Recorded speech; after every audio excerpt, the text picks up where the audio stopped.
Benvenuto a tutti, siamo qui per assistere a una conferenza del senatore Casson che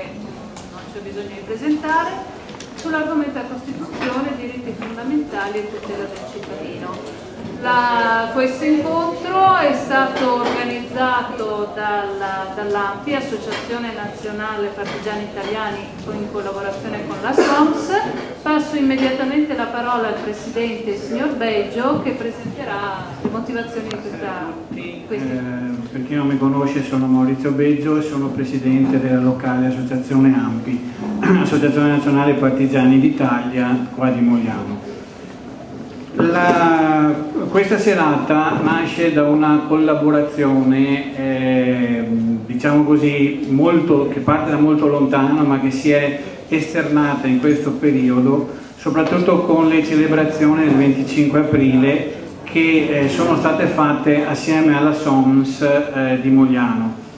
E mentre le si preparava è nata la necessità di non limitarci soltanto al 25 aprile come momento commemorativo, celebrativo, ma di trovare ampi spazi per approfondire una serie di temi che ci sono particolarmente cari, ma soprattutto per cominciare a parlare della Costituzione, che molto spesso come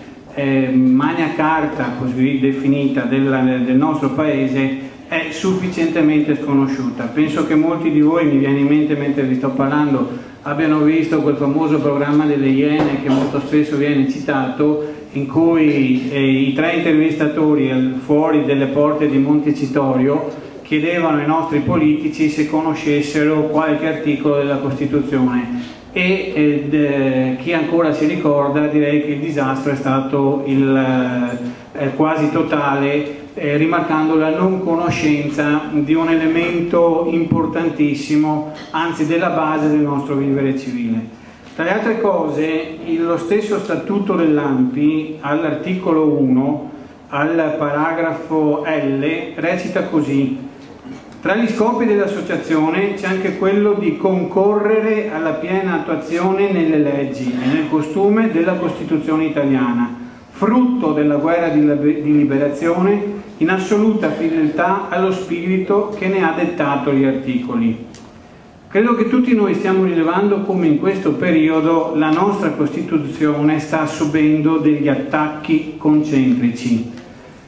e molte volte anche in maniera subdola. C'è una specie di operazione di marketing spinto, passatemi il termine, che fa sì che alla domanda ma è proprio necessario cambiare la Costituzione o forse non è il caso di attuarla, sta introducendo tutta una serie di elementi, una riflessione personale questa, sta introducendo tutta una serie di elementi per creare il mercato, passatemi questo termine ancora, per poi poter trovare i correttivi per cambiare la Costituzione. Voglio dire,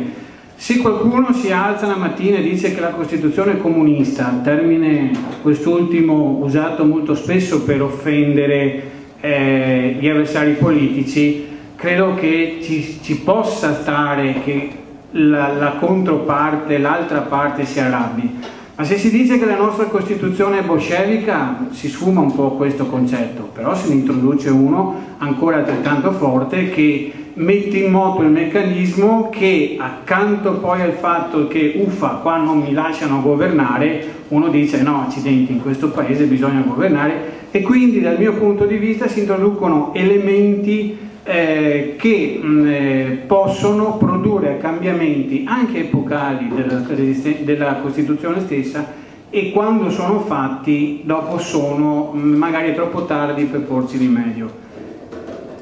E oltre alla parte politica, soprattutto per quanto riguarda il tema di questa sera, i diritti i diritti della Costituzione e la tutela dei cittadini, oltre alla parte politica sono scesi in campo recentemente anche la parte imprenditoriale. Io non sto a dire se è giusto o non è giusto che una confederazione sindacale firmi o no l'accordo che la Fiat sta proponendo per Pomigliano. Di sicuro sto rilevando, e questo sarà necessario che tutti lo sappiano, che che stanno chiedendo di rinunciare al diritto di sciopero sancito dalla Costituzione e al diritto alla salute, altrettanto questo sancito dalla Costituzione. E quindi gli attacchi sono proprio, come dire, a raggiera per creare quello che dicevo prima, la necessità poi di arrivare tutti felici e contenti a cambiare la Costituzione. Tra le altre cose, chi sta proponendo di cambiare la Costituzione è una classe politica che sta nello schieramento di destra, ed è una classe politica che vorrebbe avere lo spessore dei padri costituenti, ma ne è in mille miglia lontani. E quando nel passato qualcuno ha rilevato che il progetto che c'era in atto di cambiamento nel nostro paese era il progetto di rinascita della P2, magari è stato tacciato di disfattista, chi più ne ha, di comunista, di chi più ne ha più ne metta, però il signor Gelli oggi sui giornali dice: accidenti, questi stanno facendo proprio quello che volevo fare io, però dice non ne hanno la statura. Io ci aggiungo meno male che non ne hanno la statura, perché altrimenti staremo proprio freschi. E allora anche il diritto di informazione, che sta per essere l'articolo 21, che sta per essere profondamente toccato e cambiato. Da un po' di tempo a sta parte ci siamo svegliati non più tutti uguali di fronte alle Costituzioni, perché c'è il manovratore che per non essere disturbato ha bisogno che sia combinato qualcosa, per dirla rasoterra, debba vedersi giudicato quando, bontà sua, avrà finito di governare e quindi di non essere più disturbato.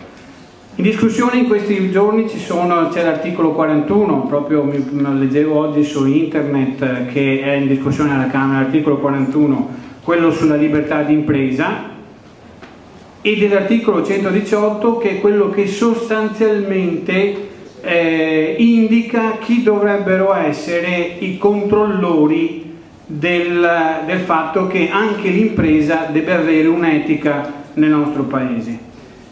Ecco allora la necessità, proprio per tutti questi attacchi, ne ho citato soltanto alcuni, ma potrei anche citare sempre nel diritto di informazione, che c'è una proposta che sta passando magari in sordina, fatta non da una parte politica della destra attualmente al governo del nostro paese, ma di una collateralità di un altro partito, che sta facendo sì che con internet chi esprime le proprie opinioni si veda tacciato di associazione sovversiva, associazione delinquere. Ecco, io chiudo perché sennò vado troppo avanti, abbiamo tante cose ancora da dire. E quindi iniziamo da stasera, il primo degli incontri. Ne seguiranno altri nei prossimi mesi e l'ambizione è quella di vedere la Costituzione sotto diverse angolazioni, ma che hanno lo scopo di dare a ognuno di noi strumenti di conoscenza atti a far sì che siamo cittadini informati e coscienti delle scelte future da fare. Vi ringrazio.